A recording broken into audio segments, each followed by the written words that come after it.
students, welcome everyone to online classes by CR International School. बेटा 12th class में हम chapter 5 मैंने last video में कवर करा दिया था आपको, जो मैंने एक्सप्लेन किया था आपको कि हमारा जो टॉपिक था वो क्या था, solution of system of linear equation by using matrix, right. तो आज मैं चैप्टर नंबर 4 स्टार्ट करने वाला हूँ, ठीक है। ऑलमोस्ट आपने पहले ही पढ़ लिया है ये चैप्टर, तो आपको बहुत इजीली समझ में भी आ जाएगा और सिंपल भी है, ठीक है। तो चैप्टर नंबर 4 है बेटा, जो आज मैं आपको बताऊंगा वो है डिटर्मिनेंट्स, ठीक है। तो इसमें क्या क्या आप पढ़ेंगे वो आपको मैं बता देता हूँ। सबसे पहले आप ये पढ़ेंगे कि डिटर्मिनेंट्स क्या है, ठीक है। थोड़ा बहुत मैंने आपको एक्सप्लेन किया, वो माइनर्स और कोफैक्टर्स एक्चुअली वो डिटर्मिनेंट्स में आते हैं, बट मैंने आपको ये पहले ही बता रखे हैं क्योंकि चैप्टर नंबर 5 में इन सभी का यूज़ हो चुका है, ठीक है। तो वो मैं ज़्यादा डिटेल में नहीं एक्सप्लेन करूँगा, मगर सबसे पहले आप डिटर्मिनेंट्स जानेंगे, माइनर कोफैक्टर का एक ओवरव्यू आपको बताऊँगा, और उसके बाद में एक्सपेंशन कैसे करना है, इससे रिलेटेड कुछ एक नंबर के प्रॉब्लम्स, 1 मार्क की जो प्रॉब्लम होती है, वेरी शॉर्ट आंसर टाइप के क्वेश्चन इसमें पूछे जा सकते हैं बोर्ड एग्जाम में, वो एक दो हम डिस्कस आज करेंगे। और फिर जो इसके बाद नेक्स्ट वीडियो होगी उसमें मैं आपको कवर कराऊंगा properties of the determinants. However, the properties of determinants is being eliminated from the syllabus, but ये इंपॉर्टेंट बेटा इसलिए है क्योंकि आपके कॉम्पिटिटिव एग्जाम में भी आती है, और अगर आपको प्रॉपर्टीज़ पता हो तो कुछ ऐसी प्रॉब्लम्स भी होती है डिटर्मिनेंट्स की जो बहुत इजीली सॉल्व हो सकती हैं, ठीक है। तो इस वजह से वो भी मैं आपको एक्सप्लेन करूंगा, but that I will discuss in my next video. So आज मैं आपको जो बताने वाला हूँ वो सबसे पहला वर्क क्या है, आपको जानना कि व्हाट इज अ डिटर्मिनेंट, ठीक है।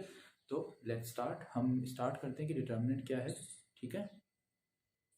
ओके, सो मैं डिटर्मिनेंट्स को बेसिकली यहाँ लिख देता हूँ कि क्या है, ताकि आपको क्लियरली विजिबल रहे, दिख भी जाए वो।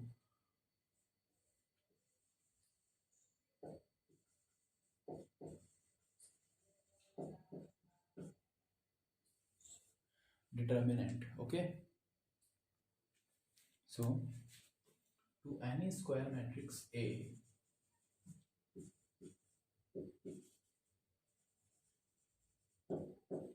कोई भी स्क्वायर मैट्रिक्स बेटा, लेकिन स्क्वायर ही होनी चाहिए, मतलब ऑर्डर उसमें जितने रो उतने ही कॉलम्स होने चाहिए। ए, जिसको हम जनरली डिनोट करते हैं ए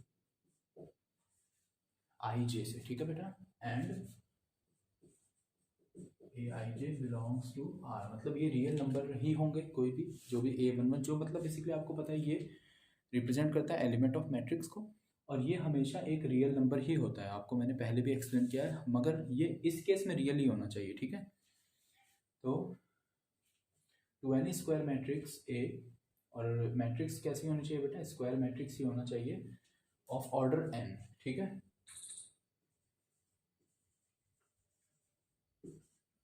देखिए एन की वैल्यू डिफरेंट डिफरेंट हो सकती है, स्टार्टिंग फ्रॉम 1, बिगिनिंग विथ 1, और कुछ भी हो सकती है, मगर जो मैक्सिमम आपको क्वेश्चन आपको पढ़ना है वो 2 और 3 ऑर्डर के ही इसमें पढ़ने हैं, ठीक है। We can associate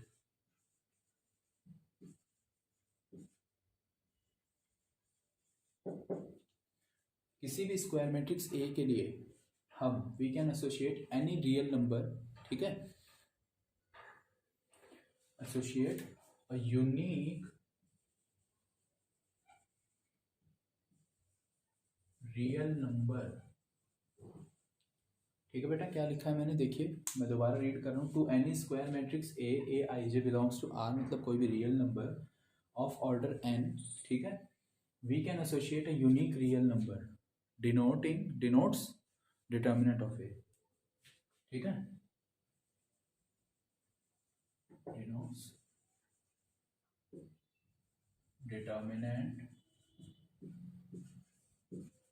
of A exam.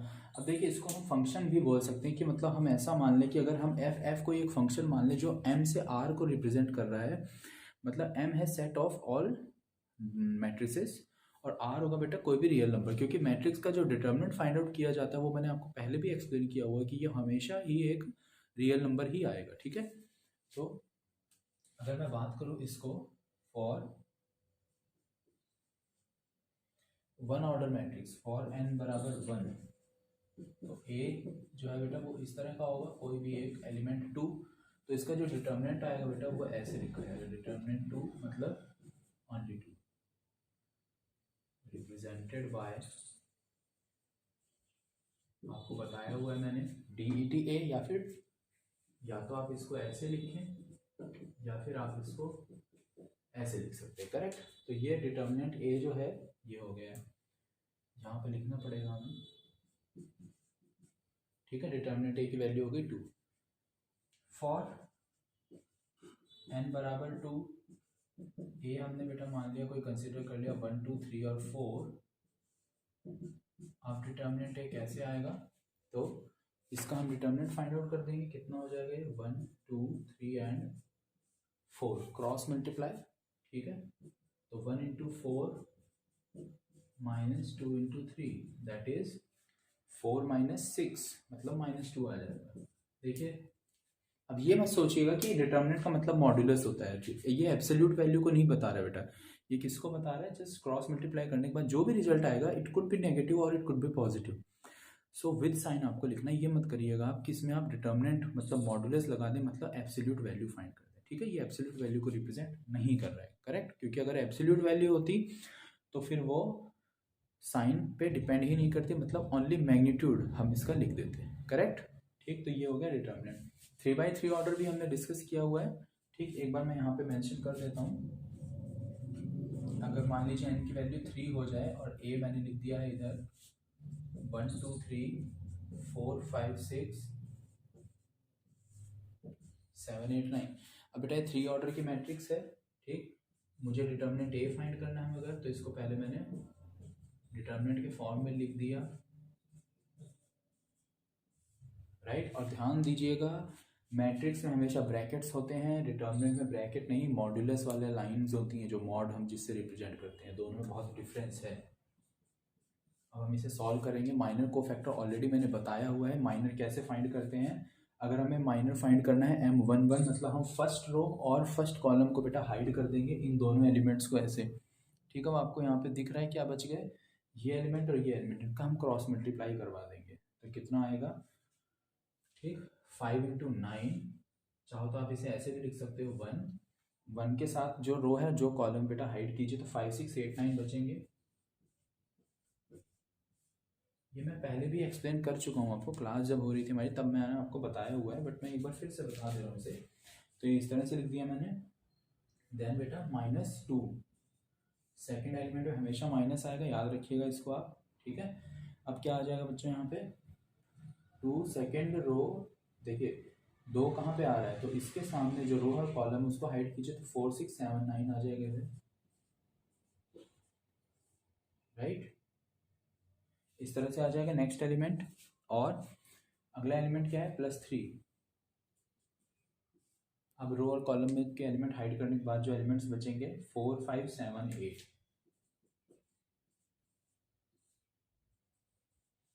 ठीक है बेटा।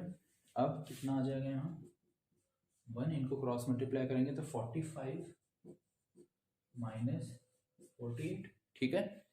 देन -2 36 माइनस 42 प्लस 3 4 8 जा 32 माइनस 35। इसको आप जैसे ही सॉल्व करते हो ये -3 बच गया इधर, यहाँ -6 और +2 तो प्लस का 12 हो गया, और ये माइनस का 9 हो गया, दैट इज 0, ठीक है। अब देखिए 3 मैंने आंसर जानबूझ के यहाँ पे लिए हैं कि ये चीज़ बताने के लिए कि कोई भी स्क्वायर मैट्रिक्स थी बेटा, तो इसको सॉल्व करने के बाद जो भी मैंने उसमें बताया कि associate a unique real number which is called determinant of ए।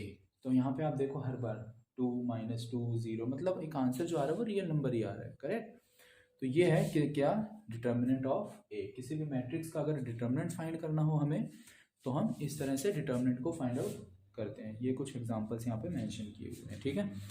अब कुछ जो प्रॉब्लम मैंने आपको बताया था कि एक एक नंबर के छोटे छोटे से जो क्वेश्चंस आते हैं इसमें वो किस तरह से आते हैं वो मैं आपको एक्सप्लेन करूँगा अभी, ठीक है।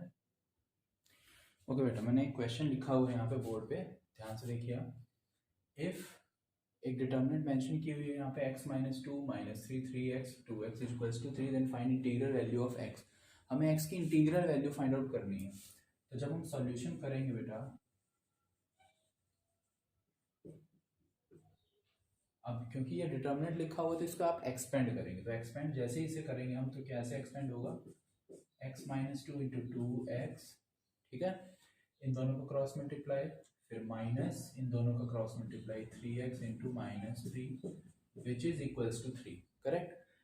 कितना आ जाएगा यहाँ 2x² माइनस 2 इंटू 2 4x हो जाएगा यहाँ, तो इसे हम 4x लिख देते हैं, माइनस प्लस हो गया 9x माइनस 3 बराबर 0। ठीक है बेटा, ये रिजल्ट आया 2x² 4x और 9 प्लस 5x माइनस 3 बराबर 0। ध्यान से देखो आप, तो एक क्वाड्रेटिक इक्वेशन बन चुकी जिसके हमें रूट्स फाइंड आउट करने होंगे। तो 2x² plus 3x plus 2x minus 3 बराबर 0। यहाँ से क्या कॉमन आ रहा है? हाँ, एक छोटी सी प्रॉब्लम होगी बेटा। क्या प्रॉब्लम हुई देखो, अगर मैं सम वाला अप्लाई करता हूँ तो ये नहीं हो रहा। ठीक है, तो अब हमें क्या करना पड़ेगा, इसको 6 माइनस 1 लिखना पड़ेगा। करेक्ट, ठीक है, तो मैंने इसे क्या लिख दिया, इसको हम 6x माइनस x लिख सकते हैं। हमने इसे लिख दिया 6x माइनस x। अब इन दोनों में क्या कॉमन आ रहा है देखो आप, 2x कॉमन, तो क्या बच गया बच्चों, x प्लस 3, राइट। और यहाँ से माइनस 1 कॉमन, तो अगेन x प्लस 3। तो बेटा यहाँ से फैक्टर्स आ गए x प्लस 3 और 2x माइनस 1 बराबर 0। x की वैल्यू क्या आ गई, एक तो वैल्यू आ गई हाफ एंड एक वैल्यू आ गई माइनस 3। मगर ध्यान से देखिए क्वेश्चन में क्या लिखा हुआ है, तो आपको क्लियरली पता लग जाएगा कि आंसर क्या होगा। Find integral value of x। इसका मतलब देखो, इस वैल्यू को, क्या ये इंटीजर वैल्यू है बेटा? नहीं, ये कैसी है, फ्रैक्शन वैल्यू है। इसका मतलब यहाँ पे हमें लिखना पड़ेगा x not equals to half. ठीक है, because not integer. Therefore answer क्या होगा फिर, तो हम यहाँ पे लिख देंगे so x equals to 3 is answer. ठीक है, तो क्या आ गया, x बराबर, ये हमारा आंसर आ गया। ठीक है, तो ये हमारा फाइंड आउट हो गया है इसका रिजल्ट। ओके, तो इस तरह का छोटे से मैंने बताया आपको कि वेरी शॉर्ट आंसर जो होते हैं वैसे क्वेश्चन इस पे आते हैं, उस तरह के आपको सॉल्व करके भी देखने में। एक दो प्रॉब्लम्स और अभी बता रहा हूँ आपको। ठीक है, ओके बेटा, मैंने एक और यहाँ पे एग्जाम्पल लिखा है, देखिए x बिलोंग्स टू r। ये हमें गिवन है कि x एक रियल नंबर है। ठीक है, and x lies between 0 to π/2, मतलब x जो फर्स्ट क्वाड्रेंट में लाई कर रहा है, और ये डिटर्मिनेंट्स दिए हुए दो, जो दोनों कैसे हैं, बराबर है, मतलब इनकी वैल्यू बराबर है। मैट्रिक्स अगर बराबर होते हैं तो आपको पता है मैट्रिक्स कब इक्वल होते हैं, जब उनके करस्पॉन्डिंग एलिमेंट्स इक्वल होते हैं। मगर डिटर्मिनेंट में आपको पता है सॉल्व कर एक्सपेंड होता है डिटर्मिनेंट, और उससे एक रियल वैल्यू कोई आंसर आती है। इसका मतलब दोनों को एक्सपेंड करके हम इक्वल करेंगे। ठीक है, तो हम सॉल्यूशन जब यहाँ करेंगे, तो हमने यहाँ लिख दिया सोल्यूशन, और अब हमें जो वैल्यू गिवन है वो लिख देते हैं 2 sin x 1 minus 1 and sin x is equals to 3 minus 4 0 and sin x। ये कंफ्यूज मत होइएगा बेटा, आपकी ये तो इक्वल है, ये देखिए आप, कोई एलिमेंट इक्वल नहीं है, डिटर्मिनेंट आया, एलिमेंट से कोई मतलब नहीं, याद रखिएगा। एक्सपेंड कर दीजिए, तो 2 sin x into sine X 2 sin square x minus minus plus 1 is equals to 3 sin x minus 0। Correct, ये sin x का टर्म लेफ्ट साइड लेते आओ, तो 2 sin square x minus 3 sin x plus 1 बराबर 0। ध्यान से देखो, एक क्वाड्रेटिक इक्वेशन बन गई साइन थीटा के टर्म्स में, राइट।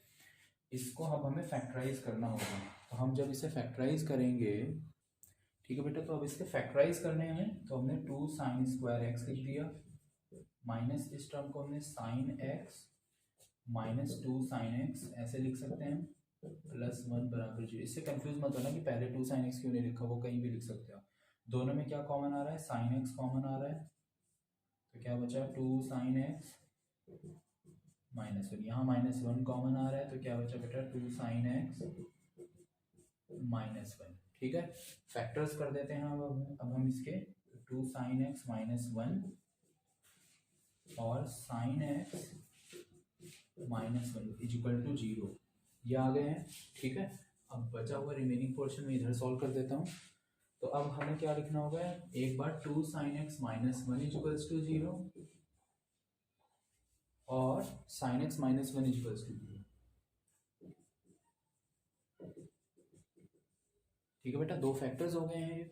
यहाँ से आपको sin x की वैल्यू कितनी मिल गई, हाफ, और साइन एक्स इक्वल टू 1, ठीक है। अब साइन एक्स की वैल्यू हाफ कौन से एंगल पे होती है, आपको पता है, एक्स बराबर हाफ होता है साइन 30 डिग्री, मीन्स π/6। तो एक्स की वैल्यू कितनी आ गई, π/6, और 1 कब होता है 90 डिग्री, दैट इज π/2। तो यही हो गए दो आंसर्स एक्स के, ठीक है, यही है दो आंसर्स। तो देखिए, और अब आप लेकिन बेटा ये जरूर चेक कीजिएगा कि जो आंसर आए क्या वो इस गिवन रेंज में डोमेन में लाई कर रहे हैं, ये डोमेन है एक्स है ना। तो इसमें देखिए π/6 0 से 90 फर्स्ट क्वाड्रेंट में तो दोनों एंगल आ गए, मतलब ये वैल्यू बिल्कुल करेक्ट है। तो जो 1 मार्क के क्वेश्चन होते हैं वेरी शॉर्ट आंसर टाइप, उसी में इस तरह के छोटे छोटे से जो मतलब बिल्कुल बहुत इजीली सॉल्व होने वाली प्रॉब्लम्स आती हैं डिटर्मिनेंट से रिलेटेड, ठीक है। तो इसमें मैंने आपको 2-3 एग्जांपल्स जो बताए हैं, इससे रिलेटेड और कुछ एग्जांपल्स बुक में गिवन होंगे जो आप जरूर से सॉल्व करके देखिएगा। प्रॉब्लम आती है तो आपको व्हाट्सएप नंबर मेरा मालूम है, उस पर आप जरूर पूछें, ठीक है। कुछ स्टूडेंट ने प्रॉब्लम पूछी भी है और वो मैंने उन्हें एक्सप्लेन कर दी, तो और भी आपको जिनको भी आती है प्लीज़ आस्क, ठीक है। डाउट्स मत रखिएगा, सिंपल टॉपिक है, बिल्कुल ज़्यादा लेंथी भी नहीं है। नेक्स्ट वीडियो में हम इसकी प्रॉपर्टीज़ को डिस्कस करेंगे। Okay, thank you very much.